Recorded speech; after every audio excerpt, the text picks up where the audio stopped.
Shalom. First and foremost, I want to give all praises, glory, and honor to Yahweh, by Hashem Yahushua, by Hashem Rakak Kodash. I want to give double honors to the elder apostles of Great Millstone who rule well, and salutations of much love to the rest of you sincere Akim, pushing the word in truth and sincerity. This is the Cleric Izar coming at you with another lesson. I am continuing in my lot to bring you my ongoing series from Experts of Hollywood, This Factory of Perverseness, another observation of predictive programming, and how art imitates life and vice versa. Just a reminder, the purpose of my videos is to show correlations. A correlation is an observation of a mutual relationship or connection between two or more things. I use movies to extract or extrapolate a narrative. I'm not glorifying the Hollywood culture or life. I have a wide knowledge of films, whether they be foreign or domestic, and I just use them as an example to bring out those similarities and those correlations. To quote Cecil B. DeMille, the greatest source of material for motion pictures is the Bible. I call this lesson, Whose Birthright Is It? And the image I have on display is from a television episode I watched in my past. Of course, being this truth, I reflected on this particular series. I did not watch this as it originally debuted on television. I was too young. I actually watched this as a DVD release. Probably about maybe several years after I got into the truth, but it really resonated with me, so I wanted to share it with you brothers. This television episode was released on October 31st, 1977. The title of it is Half-Life. It's directed by Stephen Hilliard Stern, written by Shimon Winselberg. It's part of the Logan's Run television series, and if you're not familiar with Logan's Run, they did a movie as well as a television series, but it's based on a book where basically the thermonuclear war has happened, World War III has happened, and the descendants of the people that have escaped the cataclysm of World War III have buried themselves in underground cities, or even these cities called domes, or the dome cities. All right, and basically they're not known about what happened or is what is happening outside of the dome city, and the people have to die by a certain age. So certain people decide to run out of the city. They're known as runners. And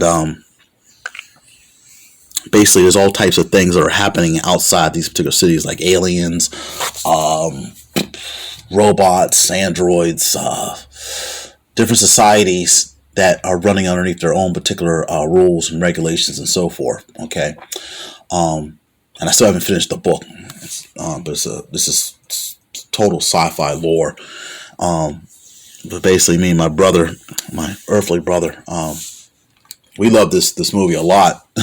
My brother, he's in the world, so he liked the technological advancements of what was within the dome city, and I always liked seeing the post-apocalyptic landscape that they showed outside the city. So everything inside the city was all futuristic and cars and all types of different things that were going on, but on the outside it was post-apocalyptic. It was every man for himself. Okay, more like Mad Max. Okay, but basically, the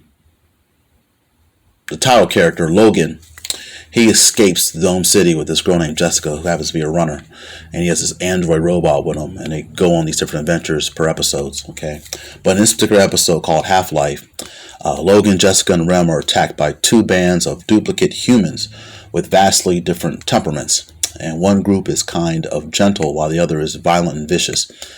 Jessica is captured and split into two different persons with completely opposite temperaments. Now, it's this little machine they have in this episode where they take one individual and they split them up into halves, hence the term half-life. So you have these, it will take your positive energy and make it into one person, and take your negative energy and make it into another. But you would essentially be twins. You will look totally alike. Okay.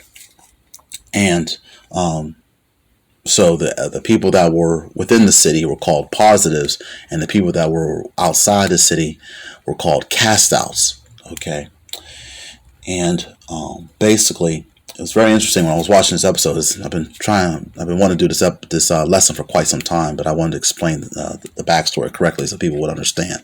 Okay, this is outside the city of the Dome City, and this is its own separate city. So this has its own laws, its own culture, and so forth. And this was written by a guy by the name of Shimon Winselberg. And Shimon Winselberg happened to be a playwright, and he also happened to left Nazi Germany around the time of the Nazis. I gotta find this guy here. I had the episode pulled up. Bear with me just a moment, Salakia.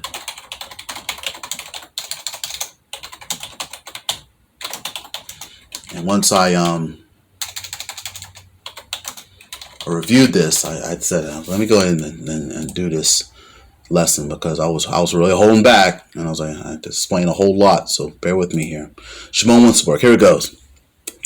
He's a small hat, okay, from Kiel, Germany, and once he became a Broadway playwright, he was a mentor for Orthodox small hats working in Hollywood, and his scripts often included Jewish themes and depicted Jewish rituals and Jewish religious law with accuracy. Okay, so basically he got this particular episode from Jacob and Esau.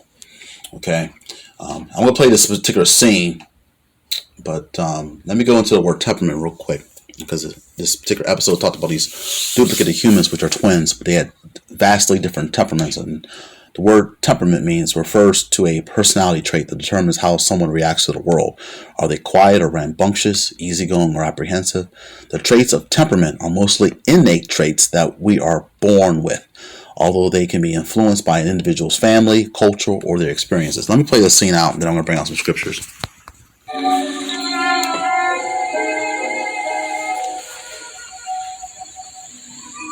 You came to kill me. Only if there was no other way. Why? For stealing our birthright. Oh, you see that? For stealing our birthright. Okay. Let me go into the book of Genesis, okay? I'm going to start at Genesis 25, verse 23. This goes into Jacob and Esau's origin, okay? Genesis chapter 25, verse 23. Now, this is very important, especially to you Jakes, you blacks, Native Americans, and Latinos, which make up the lost tribes of Israel. Okay, because you're not taught this. All right, you're just taught when you're born in this world, the Esau Edom is above you, so-called white man, and just do the best you can to go ahead and get out and get a job. That's the most you're taught. You're not taught where this struggle comes from and why you're in this particular position you're into. All right, let's go into the origin. Genesis chapter 25, verse 23. I'm going to start at verse 22. And this is when Rebecca was pregnant with Jacob and Esau. And they're twins. These are fraternal twins. So this particular episode talks about identical twins. But it's quite similar. Okay. Because Jacob and Esau were fraternal twins. Okay. Verse 22. And the children struggled together within her. And she said, If it be so, why am I thus? And she went to inquire of the Lord. And the Lord said unto her, 2 nations are in thy womb, and 2 manner of people shall be separated from thy bowels. And one people shall be stronger than the other people, and the elder shall serve the younger. And when her days to be delivered were fulfilled, behold, there were twins in her womb. Okay, so you see how in this particular episode you have these twins or duplicates. Okay, now let's go into the word mannerism, or from verse 23, it says 2 manner of people. Now, when you go into the word mannerism, which is a form of the word manner, it's a habitual gesture or way of speaking or behaving. Okay, and this is going to show you how these 2 individuals are quite different, visually as well as spiritually. Okay. And when you go further into the book of Genesis, it goes into the particular birthright, because you see in this particular scene how the one scrubby individual was saying he was mad because his birthright was stolen. Okay. But in the story of Jacob and Esau, Esau actually sells his birthright. Okay. To prove that, let's go into verse 29. When the boys have grown up, all right. Genesis 25, verse 29, it reads, And Jacob sawed pottage, and Esau came from the field, and he was faint. And Esau said to Jacob, Feed me, I pray thee, with that same red pottage, for I am faint. Therefore was his name called Edom. Okay, so Esau was Edom. I got another scripture to back that up as well. Verse 31, And Jacob said, Sell me this day thy birthright. Verse 32, And Esau said, Behold, I am at the point to die, and what profit shall this birthright do to me? And Jacob said, Swear to me this day. And he sware unto him, and he sold his birthright unto Jacob. Then Jacob gave Esau bread and pottage of lentils, and he did eat and drink, and rose up and went his way. Thus Esau despised his birthright. Okay. Now, the birthright in that particular time, and still to this day, really, because the laws still count, can be backed up in Deuteronomy chapter 21, verse 17, was the right of the firstborn. I'm going to read the New Living Translation. You can check out the KJV version yourself. I can read that out here. I got it here as well. Deuteronomy chapter 21, verse 17, for it reads, He must recognize the rights of his oldest son, the son of the wife he does not have, by giving him a double portion. He is the first son of his father's virility, and the rights of the firstborn belong to him. The KJV version reads, For he shall acknowledge the son of the hated for the firstborn, by giving him a double portion of all that he hath, for he is the beginning of his strength. The right of the firstborn is his. Okay, so in this particular situation, in the story of Jacob and Esau, Esau is the elder, Jacob is the younger. Okay, so technically, since Esau is the firstborn, the birthright is his. Okay, but that's not what the Most High's plan was in this particular situation. Let's skip forward to Genesis chapter 27, verse 36. And he said, Is not he rightly named Jacob? For he hath planted me these 2 times. He took away my birthright, and behold, now he hath taken away my blessing. And he has said, Hast thou not reserved a blessing for me? Now this is when Isaac has blessed both Jacob and Esau. Okay, at this point he's already blessed Jacob.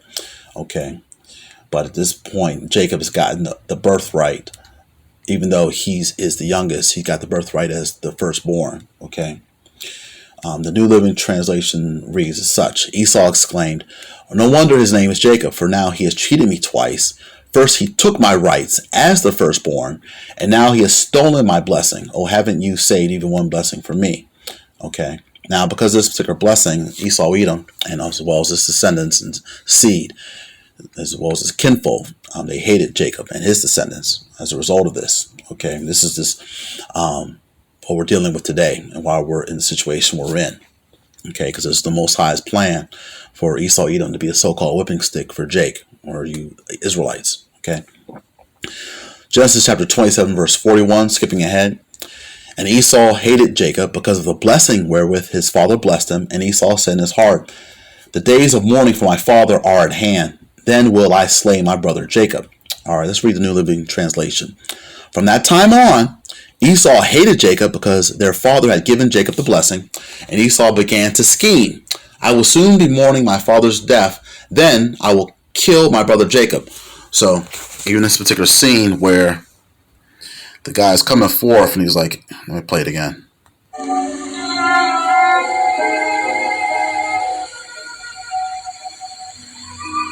came to kill me. Only if there was no other way. Why? For stealing our birthright. You see, that's how he's crying. You got to go into the story, but that's what Esau did. And like I said, I was going to go into the fact that Esau is Edom. So his descendants are Edomites. Okay, you can check that on Genesis chapter 36, verse 8, for it reads, Thus dwelt Esau in Mount Seir. Esau is Edom. Okay, and so Esau's descendants are Edomites. Jacob's descendants, Jacob's name was changed to Israel, so his descendants are named Israelites. Okay, now you're going to see also throughout the Old Testament as well into the New Testament that Esau, Edom pursued his brother Jacob, and this is why there's that problem between those two nations. Okay, so-called white folk and so-called black folk. There's no such thing as black. There's no such thing as white. All right, the Heavenly Father is dealing with nations. Let's go into Joel chapter 3, verse 19, for it reads, Egypt shall be a desolation, and Edom shall be a desolate wilderness for the violence against the children of Judah, because they have shed innocent blood in their land. Now, Judah was one of the sons of Jacob, and that's where you get the word Jew from, Judah. Okay. But the ultimate plan is for Esau Edom to be cut off forever. How do we know that? Let's go to Obadiah chapter 1, verse 10. Obadiah chapter 1, verse 10 reads, For thy violence against thy brother Jacob, shame shall cover thee, and thou shalt be cut off forever. Okay? This is the prophecy against Edom. You can go into Ezekiel chapter 25. It reads, Thus saith the Lord of power, because that Edom hath dealt against the house of Judah by taking vengeance, and hath greatly offended, and revenged himself upon them.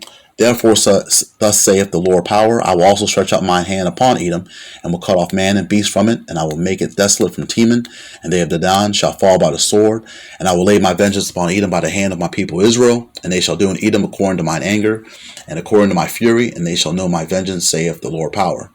Okay?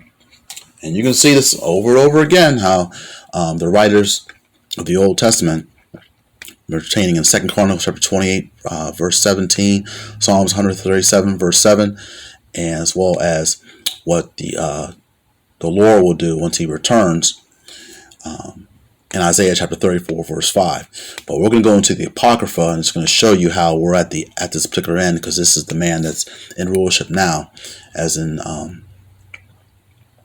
second, let me see, Salaki on this.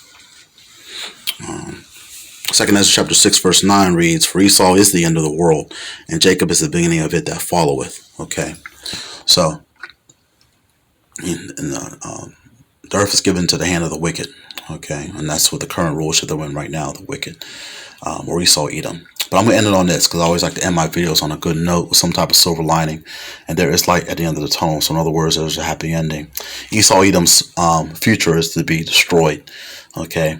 Jeremiah chapter 49 verse 10 reads, But I have made Esau bare, I have uncovered his secret places, and he shall not be able to hide himself. His seed is spoiled, and his brethren, and his neighbors, and he is not. This is going to the LLT. The New Living Translation. But I will strip bare the land of Edom, and there will be no place left to hide. Its children, its brothers, and its neighbors will all be destroyed, and Edom itself will be no more. Okay, so I'm not sure where you can find this particular episode. I'm not sure if it's available. I wouldn't be surprised if it's discontinued at this point. But the one for some time to bring this lesson out. All right, just showing you how Esau Edom, when he goes into these particular movies and television, as you can see, this was Smallhead that wrote this. He incorporated the story of Jacob and Esau into this particular television episode. Okay, I just wanted to share that. Lord willing, this lesson was edifying. I want to give all praises to Yahweh B'Shem Yahushai, who gives me the strength and the spirit to continue to strive and endure in these last days. Shalom to the hopeful elect, and on to the next video.